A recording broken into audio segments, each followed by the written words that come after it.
was surgical. So I did 5 years of surgical rotation here in England. My aim at the time was to do plastic surgery, but as probably most people know, in England you have to do first your general surgery rotation, so you do FRSA 1 and then you do your FRSA 2 and then you move on like that. So I only did my FRSA 1, and yeah, the 5 years, on one morning woke up and decided, and I didn't want to do that anymore. It was a bit shocked to everyone, at the time my boyfriend, who's now my husband, and my parents particularly, and they all thought I was totally crazy. Yeah, so I didn't know what to do. So I had a little bit of a breakdown about what I'm going to do in my life, etc. And some friends suggested to go into general practice temporarily, just while I made my mind what I wanted to do. I said, you may miss it, I want to come back, or you may not. So then I went into general practice, which was a huge new adventure, a lot more training because I've been too focused on surgery, so it took me a couple of years before I could even practice as a general practitioner. I have to do some further training like gynecology, psychiatry, and of course general practice, etc., pediatrics, etc.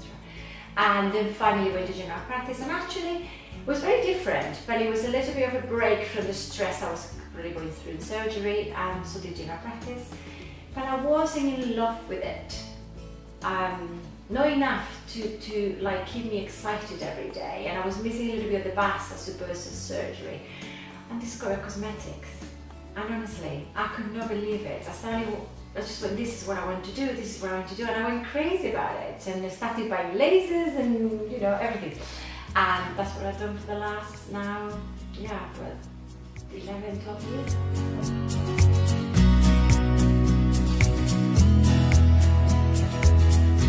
It was the fact that in those days in Somerset, where I was working as a general practitioner, there was not really any other clinics or anyone offering services, and I realised there was a lack. Everyone used to go to London for treatments. And obviously my husband works in Somerset. It was for me no way I could go to London, really. It was just not an option. So I thought, why not? I could do it in Somerset. And I thought if you want to offer the service, you have to know about everything, and that's why it took me 2 years of training, because I thought you cannot just offer botulinum toxin and dermal fillers, you have to know about lasers, skincare, you know, everything. And from what we think we're doctors and we know it all, we don't. So it's a very specialised industry. You have to study a lot, you have to learn. And I took it very seriously, and I wanted to know everything, you know, how aging happens, understand more about everything. And I thought, if I'm going to do it, I need to do it right. I need to open a clinic, I need to offer all the services available. And that's why probably I did it that way.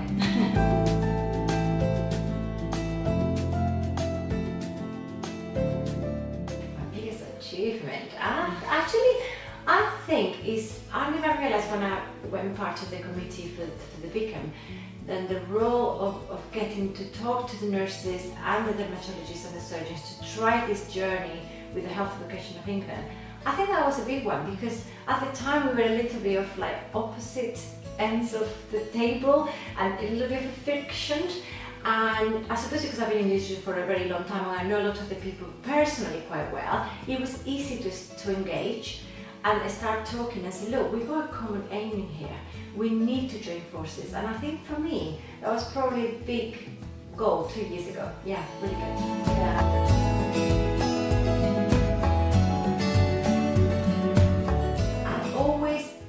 Feel that your patients have to trust you. So trust is so important. So to be very ethical, and I mean, I'm saying from doctor's background because that's where I am. For me, my patients, as I said earlier, they are patients. I am a doctor, I'm going to only treat them if they really need it.